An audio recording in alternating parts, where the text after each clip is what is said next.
You will hear a woman called Alice Riches talking on the radio about a scheme which involves closing streets to traffic to allow children to play. First, you have some time to look at questions 11 to 16.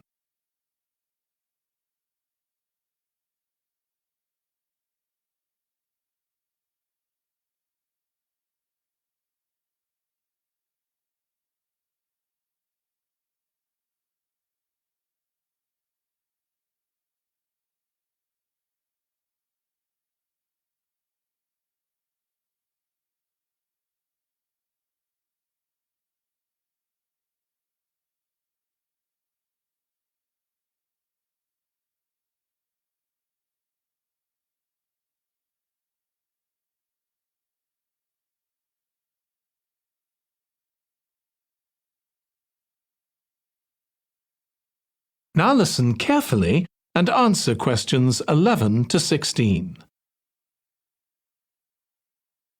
My guest on the show today is Alice Riches, who started the Street Play scheme where she lives in Beechwood Road. For those of you that don't already know, Street Play involves local residents closing off their street for a few hours so that children have a chance to play in the streets safely. She started it in her own street, Beechwood Road, and the idea caught on. And there are now street play schemes all over the city. So when did you actually start the scheme, Alice?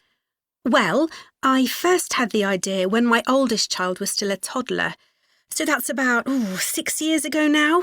But it took at least 2 years of campaigning before we were actually able to make it happen.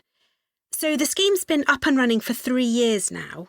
We'd love to be able to close our road for longer, for the whole weekend, from Saturday morning until Sunday evening, for example. At the moment, it's just once a week. But when we started, it was only once a month. But we're working on it.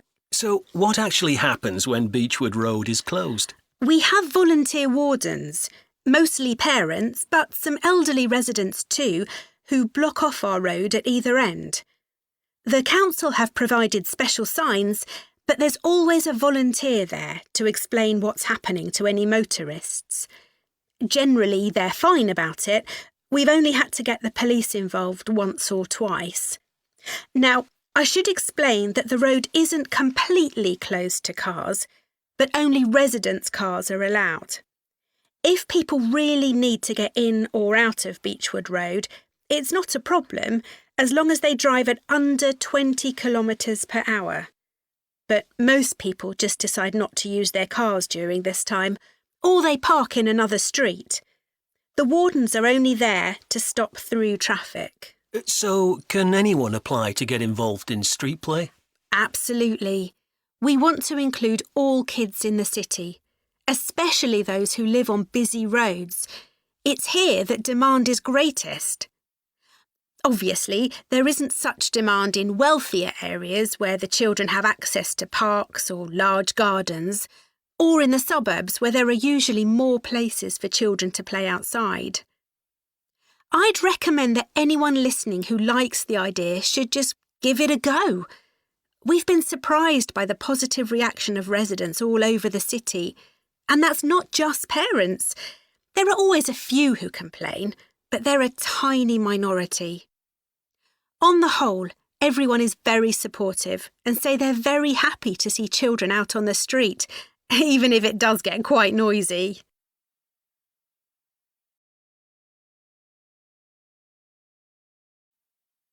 Before you hear the rest of the conversation, you have some time to look at questions 17 to 20.